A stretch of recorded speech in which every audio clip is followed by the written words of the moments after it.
Papa, tu as 5 minutes pour faire tes valises et sortir de ma maison. Voilà les mots que mon propre fils, Marc, 32 ans, m'a dit sur le seuil du salon, agitant un ticket de loterie jauni dans ses mains comme s'il s'agissait d'un décret royal. J'ai gagné 120 millions à l'euro-million, papa. Maintenant c'est moi qui commande ici. Tu as toujours été un poids mort de toute façon. Je suis resté là, figé, regardant cet homme que j'avais élevé seul, après que sa mère nous avait abandonnés, en train de m'expulser de la maison dont j'avais payé chaque brique avec la sueur de mon front. Mais ce que ce gosse ne savait pas, c'est que ce ticket qu'il avait trouvé dans le tiroir de ma commode et qu'il croyait dur comme fer avoir gagné 120 millions, était périmé depuis plus de 6 mois. Je m'appelle Jean, j'ai 58 ans, je suis divorcé et père de 2 enfants. J'ai travaillé comme mécanicien toute ma vie, réparant les voitures des autres et luttant pour maintenir la mienne en marche. Et depuis 15 ans, religieusement, chaque samedi, j'achète un ticket Euro-Million avec les mêmes numéros. 03, 12, 18, 27, 33, 45. Avant de continuer cette histoire, j'aimerais remercier la chaîne Les Conseils de Papy pour l'opportunité de partager ce qui m'est arrivé. Et je demande à vous qui regardez de vous abonner à la chaîne, de laisser votre like et de commenter de quelle ville vous nous regardez. Chaque jour, il y a une nouvelle histoire ici. Ce que Marc n'imaginait pas, c'est que ces numéros étaient vraiment sortis seulement l'année dernière, et le délai pour retirer le prix avait expiré il y a exactement 6 mois et 3 jours. Tout a commencé un lundi de décembre. J'étais au garage, les mains pleines de cambouis, essayant de résoudre un problème de moteur sur une Peugeot 206 de 2010, quand mon portable a sonné. C'était ma fille Amanda, la plus jeune, 28 ans. « Papa, Marc se comporte très bizarrement. Il est rentré hier soir en disant qu'il allait devenir riche, qu'il avait découvert quelque chose dans ton tiroir. Il a dit que tu lui cachais des choses. Amanda a toujours été la plus sensée des deux. Après que leur mère, Claudine, soit partie avec un vendeur d'encyclopédies quand Marc avait 15 ans et Amanda 11 ans, c'est elle qui m'a aidé à élever son frère. C'est toujours elle qui remettait Marc à sa place quand il déconnait. Quel tiroir, Amanda? Je ne vous cache rien. Le tiroir de ta commode, papa. Il a dit qu'il cherchait des documents pour toi et qu'il avait trouvé un ticket de loterie gagnant, un ticket de 120 millions d'euros. Mon sang s'est glacé. Je savais exactement de quel ticket il s'agissait, le ticket que je garde depuis des mois dans le tiroir comme un souvenir amer de la plus grande opportunité ratée de ma vie, le ticket que je regarde parfois juste pour me torturer en pensant à ce qui aurait pu être. Amanda, écoute bien ce que je vais te dire. Ce ticket a vraiment gagné 120 millions, mais il a expiré il y a plus de 6 mois. J'ai raté le délai pour récupérer le prix. Comment ça, papa? Alors je lui ai raconté toute l'histoire. Comment le 15 mars de l'année dernière, un mardi que je n'oublierai jamais, j'étais en train de regarder le tirage de l'Euro-Million à la télévision du garage en mangeant un sandwich au jambon quand j'ai entendu les numéros sortir. 03, 12, 18, 27, 33, 45. Mes numéros. Les numéros que je joue depuis 15 ans. J'étais sous le choc. Je n'y croyais pas. J'ai pris le ticket, vérifié 1, 2, 3 fois. C'était réel. J'avais gagné 120 millions d'euros. Après une vie entière à me casser le dos, enfin la chance avait frappé à ma porte. Mais là ont commencé les problèmes. Le lendemain, j'ai découvert que ma mère, qui avait alors 83 ans, avait fait un AVC. J'ai couru à l'hôpital. Elle est restée hospitalisée 2 semaines. Quand elle est sortie, elle avait besoin de soins spéciaux. Je me suis installé chez elle pour m'occuper d'elle 24 heures sur 24. Entre les courses d'hôpital, les médicaments, la kinésithérapie, les examens, le ticket a été oublié dans le tiroir. Je ne m'en suis souvenu que quand ma mère allait mieux, 2 mois plus tard. Quand je suis allé vérifier, j'ai découvert que le délai pour retirer le prix était de 90 jours. Et j'avais déjà raté d'1 semaine, 1 semaine, 7 jours, 120 millions d'euros perdus pour 7 jours. J'ai pleuré. Pleurer comme un homme de 58 ans ne devrait pas pleurer.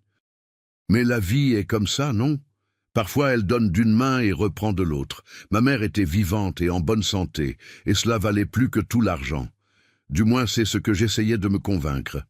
J'ai gardé le ticket dans le tiroir comme souvenir. Je n'arrivais pas à le jeter. C'était comme un trophée du presque. J'ai presque été millionnaire. J'ai presque changé ma vie. Presque. Papa, tu dois raconter ça à Marc, dit Amanda, inquiète. Il planifie des choses folles. Il a dit qu'il allait acheter un appartement, une voiture de luxe, qu'il allait arrêter de travailler. Où travaille-t-il déjà? Demandai-je, car cela faisait longtemps que je ne savais pas exactement ce que Marc faisait de sa vie. Au magasin de téléphone du centre commercial. Mais papa, il a déjà démissionné.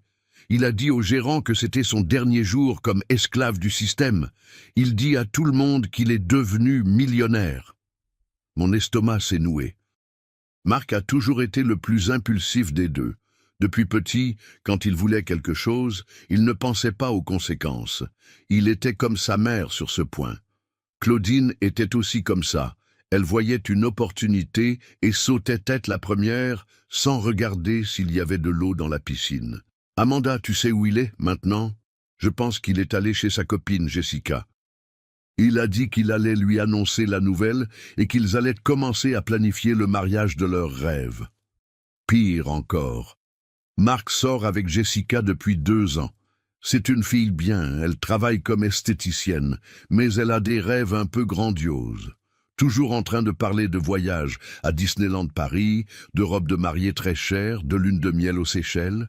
Si Marc arrivait chez elle en disant qu'il avait gagné 120 millions, « Papa, tu dois faire quelque chose. » Vite! J'ai tout laissé au garage et je suis parti directement à la maison. Quand je suis arrivé, Marc était dans le salon, au téléphone, parlant fort. « C'est ça, mon amour. 120 millions.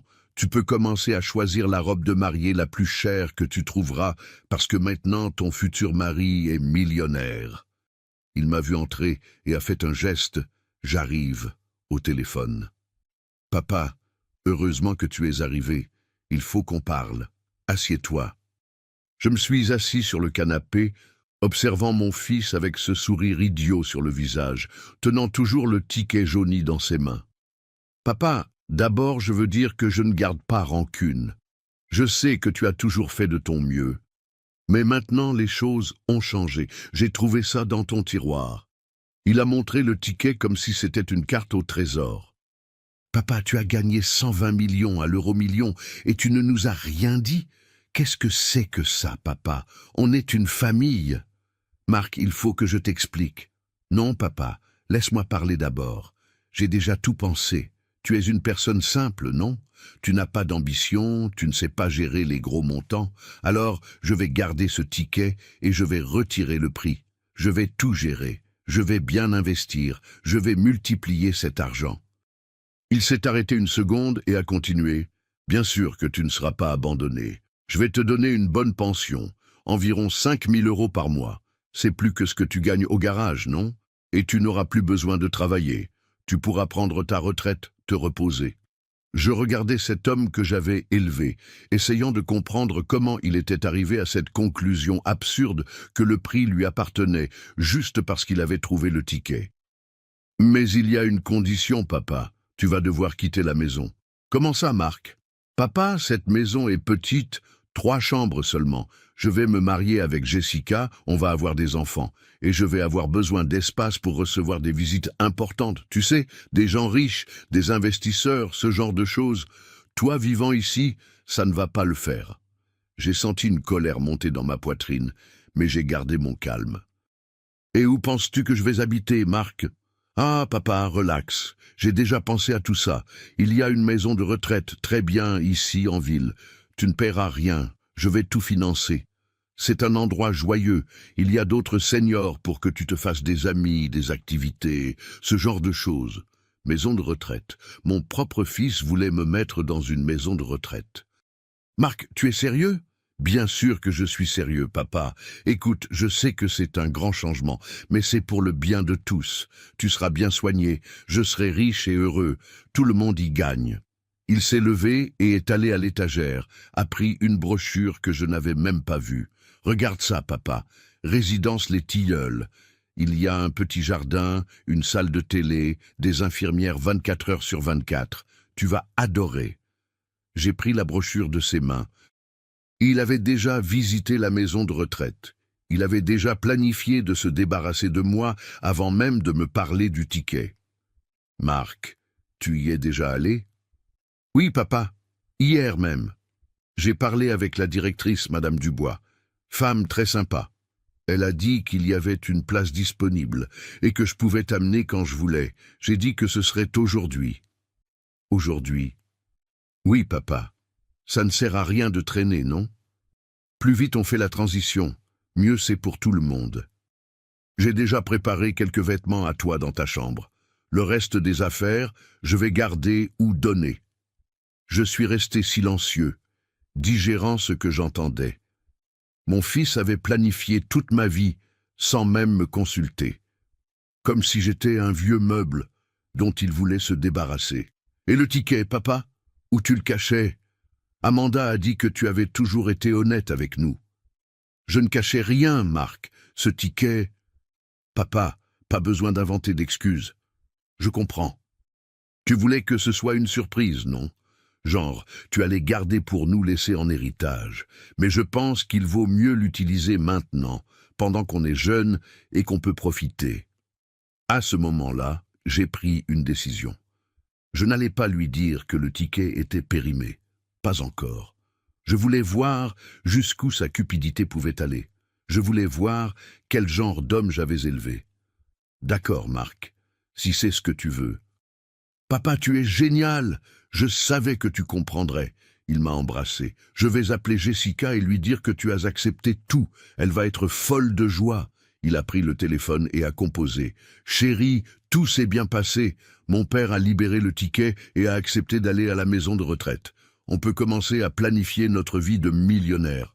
Je pouvais entendre la voix de Jessica de l'autre côté, animée, criant de joie.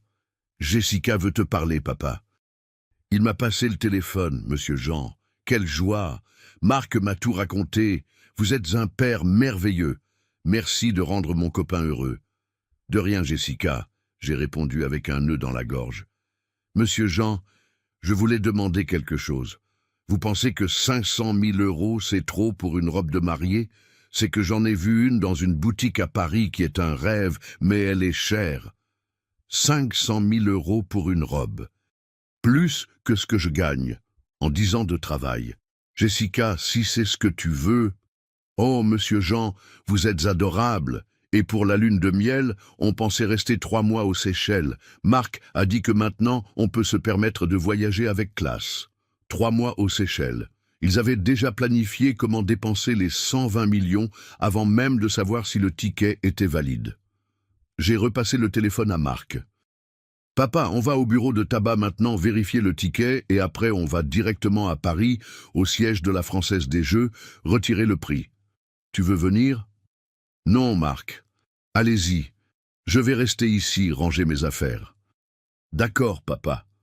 On revient ce soir et demain matin je t'emmène à la maison de retraite. Tout va bien se passer, fais confiance. Ils sont partis. Marc conduisant ma vieille Renault Twingo de 98 parce que sa voiture était en réparation, et Jessica sur le siège passager, feuilletant déjà des magazines de mariés qu'elle avait apportés. Je suis resté seul à la maison, regardant les meubles que j'avais achetés au cours de 30 années, les photos de famille sur l'étagère, la télévision où je regardais les matchs de l'OM le week-end. Tout cela allait devenir de l'espace pour recevoir des visites importantes. J'ai appelé Amanda. Ma fille, ton frère a emmené le ticket pour le vérifier au bureau de tabac. Papa, tu lui as dit qu'il était périmé? Non. Pourquoi? Parce que je veux qu'il le découvre tout seul. Je veux qu'il ressente dans sa chair ce que c'est que de perdre quelque chose d'important. Papa, c'est cruel. Cruel, Amanda. Tu sais ce qui est cruel? Ton frère qui planifie de me mettre dans une maison de retraite parce qu'il pense que je ne sais pas gérer l'argent. Cruel, c'est qu'il ait déjà préparé mes vêtements avant même de me parler du ticket. Cruel, c'est qu'il pense pouvoir décider de ma vie. Amanda est restée silencieuse de l'autre côté de la ligne. Où est-il allé vérifier? Au bureau de tabac de Monsieur Antoine, au centre-ville. Papa, je peux faire une suggestion? Dis. Pourquoi tu n'y vas pas aussi? Je veux voir sa tête quand il va découvrir. J'ai réfléchi un moment. C'était une idée tentante. Tu sais quoi, Amanda? J'y vais. Mais je vais emporter quelque chose. Quoi? Ce vieux magnétophone que j'utilise pour enregistrer les bruits des voitures au garage. Je veux enregistrer ce moment. J'ai pris mon magnétophone, l'ai mis dans ma poche et je suis sorti de la maison. Le bureau de tabac de Monsieur Antoine se trouve à 6 pâtés de maison de chez moi. J'y suis allé à pied, pensant à tout ce qui s'était passé ce jour-là. Quand je suis arrivé, j'ai vu ma Twingo garée devant. À travers la vitrine, je pouvais voir Marc et Jessica au comptoir, parlant avec animation avec Monsieur Antoine. Je suis entré dans la boulangerie à côté et j'ai commandé un café, d'où je pouvais tout observer. Monsieur Antoine a pris le ticket dans ses mains, a ajusté ses lunettes et a regardé l'écran de l'ordinateur. J'ai vu son sourire disparaître. Il a dit quelque chose à Marc, qui a secoué la tête négativement. Jessica s'est approchée du comptoir. Monsieur. Antoine a tapé quelque chose sur l'ordinateur, a vérifié à nouveau. Il a appelé sa femme, Madame Rosa, qui travaille avec lui. Elle aussi a regardé. Alors, j'ai vu la scène que j'attendais. Marc a commencé à parler fort, gesticulant. Jessica a mis sa main sur sa bouche. Monsieur Antoine leur montrait l'écran de l'ordinateur, pointant quelque chose. J'ai allumé le magnétophone et j'ai marché vers le bureau de tabac. Mais ça ne peut pas être correct. Marc était en train de dire quand je suis entré. Vérifie encore. Marc, mon garçon, j'ai déjà vérifié 3 fois. Le ticket a vraiment gagné, mais le délai pour retirer a expiré il y a 6 mois et 3 jours. Il n'y a plus rien à faire. Mais monsieur Antoine, il doit y avoir un moyen, une loi, quelque chose. Il n'y en a pas, Marc. Le délai de l'euro-million, c'est de 90 jours calendaires à partir du tirage. Après ça, l'argent va au fonds d'aide aux victimes. C'est fini. Jessica était pâle, feuilletant les magazines de mariés avec les mains tremblantes. Marc, et maintenant, et la robe, et le voyage, et le mariage. Calme-toi, chérie, laisse-moi réfléchir. C'est là qu'il m'a vu. Papa, heureusement que tu es venu. Monsieur Antoine dit que le ticket a expiré, mais ça ne peut pas être correct. Tu sais quelque chose. J'ai regardé dans les yeux de mon fils. Ce même petit garçon que j'avais appris à faire du vélo, que j'avais emmené le premier jour d'école, que j'avais consolé quand sa mère était partie. Je sais, Marc, je sais tout. Comment ça? Je sais que le ticket a expiré parce que c'est moi qui ai gagné ce prix et c'est moi qui ai raté le délai. L'expression sur son visage a complètement changé. Tu savais? Bien sûr que je savais, c'est mon ticket. Mais papa, pourquoi tu n'as rien dit? Parce que je voulais voir jusqu'où tu irais. Je voulais voir si mon propre fils était capable de me mettre dans une maison de retraite à cause de l'argent. Marc est devenu rouge. Papa, ce n'est pas comme ça. Ce n'est pas comme ça. Comment, Marc? Tu ne m'as pas cherché pour partager la joie d'avoir gagné à la loterie. Tu m'as cherché pour me mettre de côté. Tu avais déjà visité la maison de retraite avant de me parler du ticket. Tu avais déjà préparé mes vêtements. Tu m'avais déjà jeté. Jessica a interrompu. « Monsieur Jean, mais Marc a dit que c'était pour votre bien. »« Pour mon bien, Jessica? Être jeté dans une maison de retraite à 58 ans? Pour mon bien? Abandonner ma maison, mes meubles, ma vie, pour le bien de qui ?» Marc a essayé de se défendre. « Papa, j'allais m'occuper de toi, j'allais payer la maison de retraite, j'allais donner une pension. Avec mon argent, Marc, avec le prix que moi, j'ai gagné. » « Mais papa... » Il n'y a pas de mais, Marc. Tu as montré qui tu es vraiment aujourd'hui, et je n'ai pas aimé ce que j'ai vu. Monsieur Antoine, gêné, a essayé d'apaiser. Les gens, pourquoi vous ne discutez pas ça à la maison? Il y a d'autres clients. Il y en avait vraiment. Une petite foule s'était formée dans le bureau de tabac, tout le monde écoutant notre dispute familiale. Non, monsieur Antoine, laisse tout le monde entendre. Laisse tout le monde savoir quel genre de fils j'ai élevé. J'ai regardé Marc.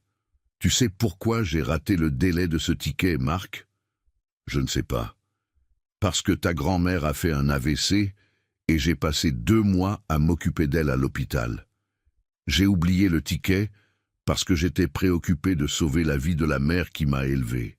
Alors que toi, aujourd'hui, tu étais préoccupé de me jeter pour garder de l'argent qui n'était même pas à toi. Jessica a commencé à pleurer. Marc, on s'en va, c'est trop gênant. Attends, Jessica. Papa, on peut parler à la maison, arranger ça proprement?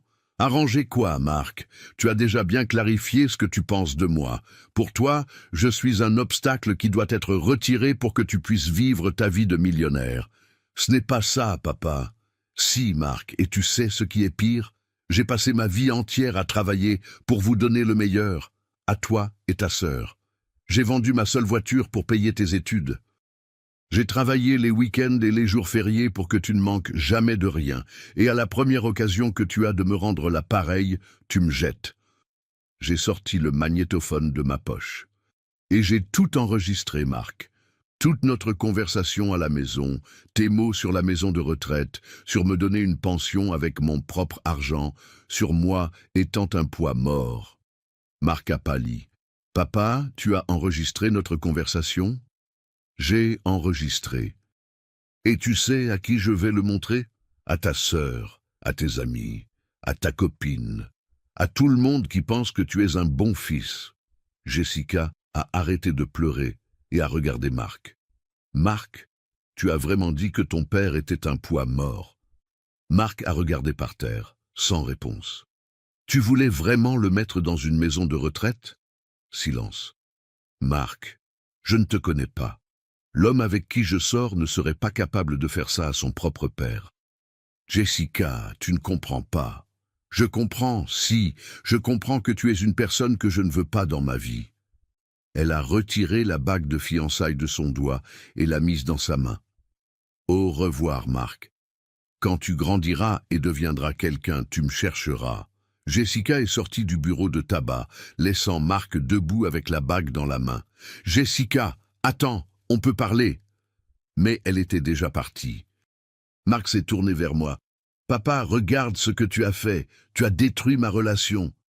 Je n'ai rien détruit, Marc. Tu t'es détruit tout seul. Mais papa, Marc, tu as 32 ans. Il est temps que tu apprennes que tes actions ont des conséquences. Tu as voulu me jeter, tu as cru avoir gagné à la loterie, tu as perdu ta copine. C'est la vraie vie. Je suis sorti du bureau de tabac, laissant Marc là avec monsieur Antoine et la petite foule qui observait encore tout. Et si vous appréciez cette histoire, n'oubliez pas de vous abonner à la chaîne Les Conseils de Papy et de commenter de quelle ville vous nous regardez. Vos histoires peuvent aussi être racontées ici.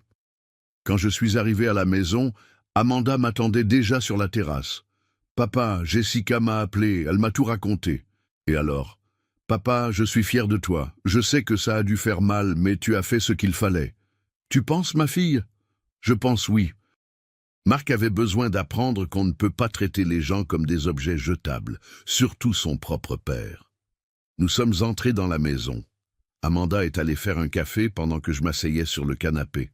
« Papa, je peux demander quelque chose ?»« Bien sûr. »« Comment tu t'es senti quand tu as découvert que tu avais perdu 120 millions ?» J'ai réfléchi un moment. « Tu sais, Amanda, au début j'étais désespéré. J'ai pleuré, je me suis frappé, je me suis culpabilisé. Mais après j'ai pensé, quelle différence cet argent ferait-il dans ma vie ? J'aurais une maison plus grande, une meilleure voiture, des vêtements plus chers, mais je resterais la même personne. Et aujourd'hui, j'ai découvert que perdre 120 millions n'était rien comparé à découvrir quel genre de fils j'avais élevé. Ça a fait plus mal que tout l'argent. Amanda est venue avec le café et s'est assise à côté de moi. « Papa, qu'est-ce que tu vas faire quand Marc reviendra ?»« Je ne sais pas s'il va revenir, ma fille. »« Il va revenir, oui. L'appartement où il habite est en location et il a démissionné de son travail en pensant qu'il était riche. » Elle avait raison. Marc avait brûlé tous ses ponts. Vers 10 heures du soir, nous avons entendu la clé dans la serrure. Marc est entré dans la maison lentement, comme s'il était un étranger. « Papa ?» « Je suis dans le salon, Marc. » Il est apparu à la porte du salon. Il avait une tête de quelqu'un qui avait pleuré. « Papa, je peux te parler? Tu peux t'asseoir. » Il s'est assis dans le fauteuil en face du canapé. « Papa, je veux m'excuser. » « Pourquoi ? » ?»« Pour tout. Pour avoir essayé de te mettre dans une maison de retraite, pour avoir pensé que l'argent était à moi, pour t'avoir appelé poids mort. » Je suis resté silencieux, attendant qu'il continue. « Papa, je ne sais pas ce qui m'est passé par la tête. Quand j'ai vu ce ticket, quand j'ai pensé à tout cet argent, j'ai perdu la tête. J'ai commencé à rêver d'une vie différente, de choses que je ne pouvais jamais avoir. Et pourquoi tu as pensé que je ne méritais pas d'avoir ces choses aussi? Parce que j'ai toujours pensé que tu ne t'intéressais pas à l'argent. Tu as toujours été simple, tu t'es toujours contenté de peu. J'ai pensé que tu ne saurais pas quoi faire avec autant d'argent. Alors tu as décidé pour moi. Oui, j'ai décidé pour toi.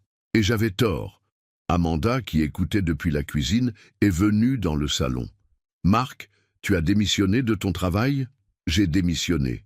Et Jessica? Elle a rompu avec moi. Et maintenant? Maintenant, je ne sais pas, Amanda, je ne sais pas quoi faire.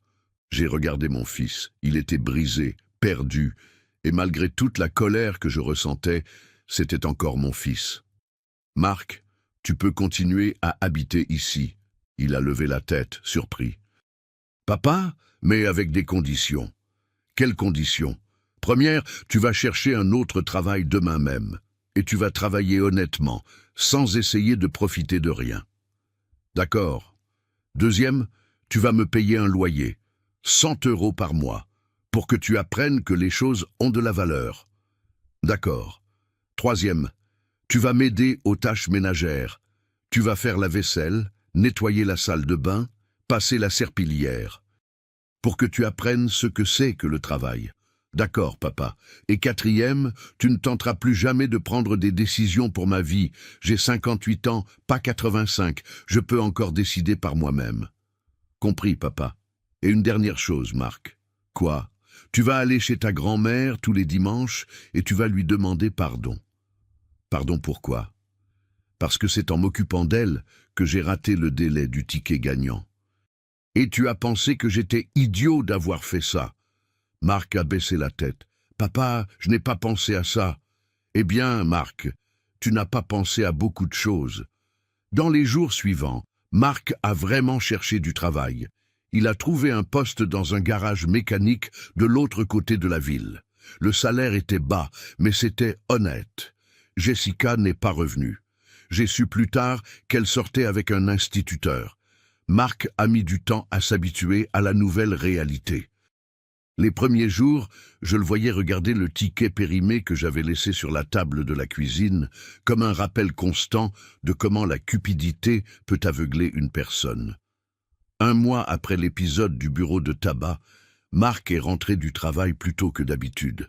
J'étais au garage, sous une Golf qui avait des problèmes de boîte de vitesse. « Papa, je peux te parler ?»« Bien sûr, fils.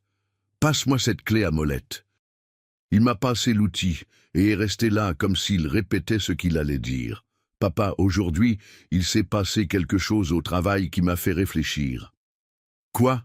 Un client est arrivé au garage, un monsieur d'environ 70 ans, avec une Ford Fiesta de 98 toute cabossée. Il a dit qu'il n'avait pas d'argent pour la réparation, mais que la voiture était tout ce qu'il avait. J'ai continué à travailler, écoutant. Le patron du garage, monsieur José, a dit qu'il allait demander 800 € pour le service. Le petit vieux a commencé à pleurer, a dit qu'il n'avait pas cet argent. Et alors ?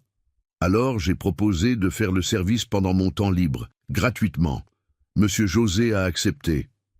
J'ai arrêté de travailler et j'ai regardé Marc. « Ah, pourquoi tu as fait ça ? Parce que j'ai imaginé, et si c'était toi, et si c'était grand-mère, et si c'était quelqu'un de notre famille qui avait besoin d'aide et que personne n'aidait, j'ai ressenti un serrement dans la poitrine. Mon fils apprenait. Et qu'est-ce que le petit vieux a dit ? Il a pleuré encore plus. Il a dit que j'étais un ange, que Dieu allait me bénir. Marc a fait une pause et a continué. Papa, quand je réparais sa voiture, je me suis senti mieux que je ne me suis senti pendant toute cette semaine où je pensais être millionnaire. Pourquoi? Parce que j'aidais vraiment quelqu'un. Je ne pensais pas qu'à moi. Ce soir-là, pendant le dîner, Amanda est venue nous rendre visite. Et Marc lui a raconté l'histoire aussi. Marc, c'est super. Tu deviens quelqu'un. Elle a plaisanté. Très drôle, Amanda. Il a répondu, mais il souriait. 3 mois après l'épisode, j'ai reçu un appel inattendu. Allô? Monsieur Jean, c'est Jessica. J'ai été surpris. Salut Jessica, comment ça va? Ça va bien, monsieur Jean. Je voulais parler avec vous de Marc. Qu'est-ce qu'il y a avec Marc? Il m'a contacté la semaine dernière.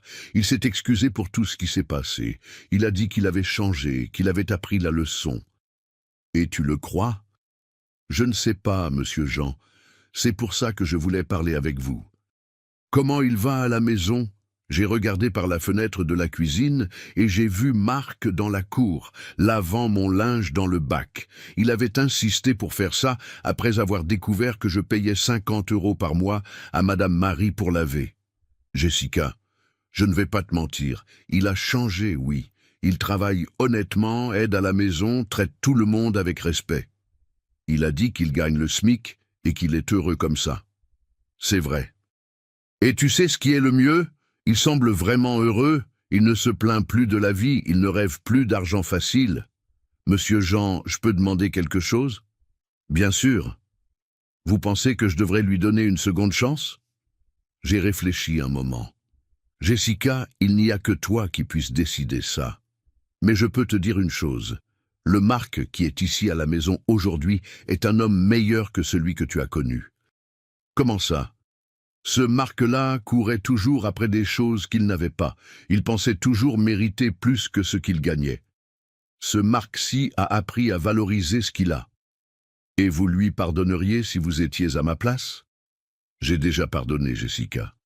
Pas parce que c'est mon fils, mais parce qu'il a montré qu'il peut vraiment changer. La semaine suivante, Jessica est venue ici à la maison. Marc est devenu blanc quand il l'a vue à la porte. Jessica, qu'est-ce que tu fais ici? Je suis venu parler avec toi. Ils se sont assis sur la terrasse. Je suis resté dans la cuisine, essayant de ne pas écouter, mais c'était impossible. Marc, ton père m'a dit que tu avais changé. J'ai changé, oui, Jessica, j'ai beaucoup changé. Prouve-le-moi. Comment? Raconte-moi ce que tu as appris. Marc est resté silencieux un moment. J'ai appris qu'être riche, ce n'est pas avoir beaucoup d'argent. C'est valoriser ce qu'on a. C'est tout. J'ai appris que la famille, ce n'est pas quelque chose qu'on jette quand on n'en a plus besoin. C'est quelque chose qu'on soigne toujours. Et encore, j'ai appris que le travail honnête vaut plus que l'argent facile. Quand je répare une voiture au garage avec mes propres mains, je me sens plus homme que quand j'ai cru que j'allais gagner 120 millions sans rien faire. Jessica est restée silencieuse. Jessica, je sais que j'ai tout gâché. Je sais que tu as tous les droits de me détester, mais je voulais que tu saches que je t'aime.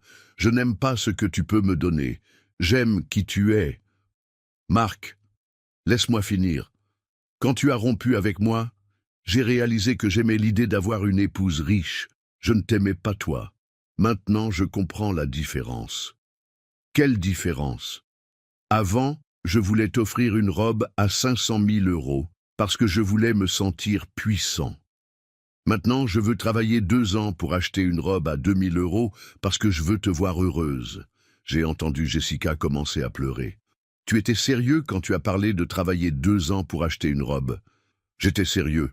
Et s'il faut travailler 5 ans, je travaillerai, parce que maintenant je sais que les choses qui valent la peine prennent du temps à conquérir. Ils sont restés à parler sur la terrasse tard dans la nuit.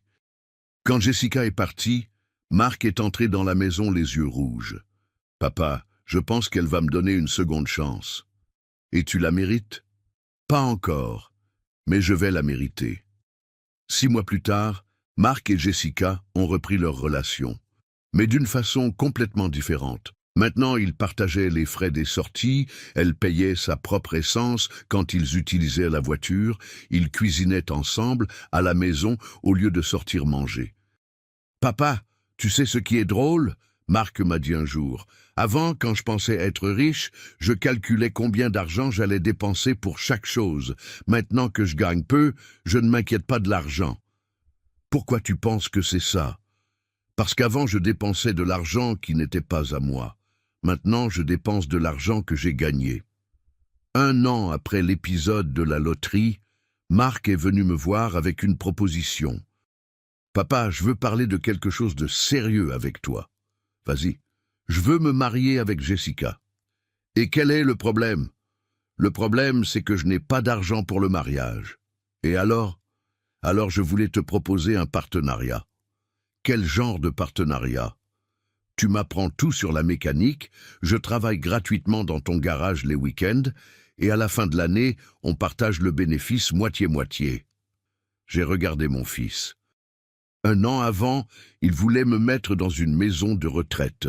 Maintenant, il proposait de travailler avec moi. « Pourquoi tu veux faire ça, Marc? » « Parce que je veux construire quelque chose avec mes propres mains. Je veux que le jour de mon mariage, je puisse regarder Jessica et dire « Ce mariage, je l'ai payé avec ma sueur. » Et si ça se passe mal? Et si on se dispute? Papa, après tout ce qui s'est passé entre nous, tu penses qu'il existe une dispute pire que ça? Il avait raison. D'accord, Marc, essayons. Nous avons commencé notre partenariat le mois suivant. Marc travaillait au garage du lundi au vendredi, et les week-ends, il venait travailler avec moi. Il a appris vite. Il avait du talent pour la mécanique. À la fin de l'année, notre partenariat de week-end avait donné un bénéfice de 15 000 €. Papa, 7 500 pour chacun. Ça va suffire pour payer un mariage simple. Marc, tu es sûr que tu veux te marier simplement? Papa, simple, c'est la seule façon dont je veux me marier. Jessica et moi, nos 2 familles, un barbecue dans la cour et beaucoup de joie. Le mariage a eu lieu dans notre cour. Amanda a aidé à tout organiser. Nous avons fait un barbecue, engagé un accordéoniste de la ville, décoré avec des fleurs du jardin de grand-mère. Jessica était belle, avec une robe à 400 € qu'elle avait choisie elle-même. Marc portait un costume que nous avions reçu d'un client satisfait. Pendant la fête, Marc a fait un discours qui m'a ému. Les gens, je voulais remercier tout le monde qui est ici, en particulier mon père, qui m'a enseigné la leçon la plus importante de ma vie, que le bonheur ne s'achète pas, il se construit. Il m'a regardé. « Papa, il y a 1 an, je pensais avoir gagné à la loterie. Aujourd'hui, je sais que j'ai gagné quelque chose de bien mieux. J'ai appris à être quelqu'un. » Applaudissements de tout le monde. Et pour ma femme Jessica qui m'a donné une seconde chance quand je ne la méritais pas, je promets que je vais passer le reste de ma vie à mériter ton amour. Et avant de continuer avec la fin de cette histoire, j'aimerais demander encore une fois à vous qui nous suivez de vous abonner à la chaîne Les Conseils de Papy, de laisser votre like et de raconter dans les commentaires de quelle ville vous regardez. Vos expériences sont aussi importantes pour nous. 2 ans plus tard, Marc et Jessica ont eu leur premier enfant, Jean-Marc, en hommage à moi. Quand j'ai tenu mon petit-fils dans mes bras pour la première fois, Marc a dit « Papa, je veux que mon fils grandisse en connaissant l'histoire du ticket périmé. » Pourquoi? Pour qu'il apprenne dès petit que les choses les plus importantes de la vie ne s'achètent pas. Aujourd'hui, 5 ans après tout ce qui s'est passé, notre garage familial a grandi. Marc est devenu mon associé officiel. Amanda nous a aussi rejoints, s'occupant de la partie administrative et du marketing digital. Le ticket périmé, je le garde encore aujourd'hui dans mon portefeuille. Pas comme souvenir d'une opportunité ratée, mais comme souvenir d'une leçon apprise. Parfois, quand je suis au garage en train de travailler avec Marc, je le regarde et je pense « ça valait la peine de perdre 120 millions pour récupérer mon fils ». Parce qu'au final, j'ai découvert que le vrai prix n'était pas dans le ticket gagnant. Il était dans la seconde chance que la vie nous a donnée d'être une vraie famille. Et il y a encore une chose que j'ai apprise. Parfois, Dieu ferme une porte pour ouvrir une fenêtre. J'ai perdu 120 millions, mais j'ai gagné un meilleur fils, une belle-fille merveilleuse, un petit-fils adorable et une famille unie. Si aujourd'hui je pouvais revenir en arrière et changer quelque chose, vous savez ce que je changerais? Rien. Parce que c'est en perdant cet argent que j'ai gagné tout ce qui compte vraiment. Pour vous qui m'écoutez et qui traversez peut-être des difficultés avec vos enfants, je veux laisser un message. N'abandonnez jamais. Parfois les gens ont besoin de tomber pour apprendre à se relever. Parfois ils ont besoin de tout perdre pour comprendre ce qui vaut vraiment la peine. Marc, aujourd'hui, est un homme travailleur, un mari dévoué, un père aimant. Mais pour arriver jusqu'ici, il a dû passer par l'humiliation de découvrir que le ticket était périmé, par la douleur de perdre sa copine, par la leçon de devoir travailler honnêtement. Et moi, comme père, j'ai dû avoir le courage de le laisser apprendre ses leçons tout seul. Si j'avais dit immédiatement que le ticket était périmé, peut-être qu'il n'aurait jamais appris.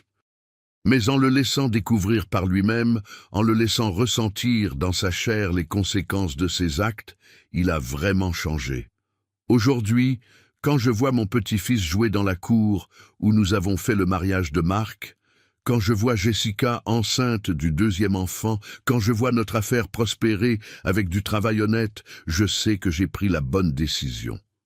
L'argent de la loterie aurait changé notre situation financière. Mais la leçon de la loterie a changé notre famille pour toujours. Et pour finir, je veux remercier encore une fois la chaîne Les Conseils de Papy de m'avoir donné l'opportunité de partager mon expérience. Si vous êtes arrivé jusqu'ici, s'il vous plaît, abonnez-vous à la chaîne, laissez votre like et racontez dans les commentaires de quelle ville vous regardez. Et souvenez-vous, parfois, le plus grand prix qu'on peut gagner dans la vie ne vient pas sous forme d'argent. Il vient sous forme d'amour, de famille unie, de leçons apprises. Merci beaucoup pour votre attention et à la prochaine histoire.